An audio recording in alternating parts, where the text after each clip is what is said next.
राघव वत्स, आओ, युद्ध का क्या समाचार है?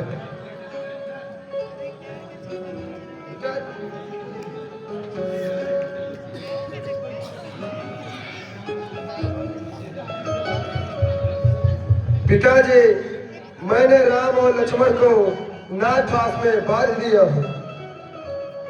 मेरे नागपास रात भर उनका रक्त पिएंगे,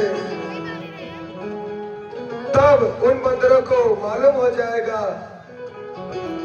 कि इनका स्वामी मर चुका है, तो वे रणभूमि से भाग जाएंगे। पिताजी, अब आप युद्ध का अंत ही समझे। शाबाश बेटा शाबाश, मैं तुमसे यही उम्मीद रखता हूँ। मैं तुमसे बहुत प्रसन्न हूँ। अब तुम जाओ, थोड़ा विश्राम करो। जय शंकर पिताजी। हेलो।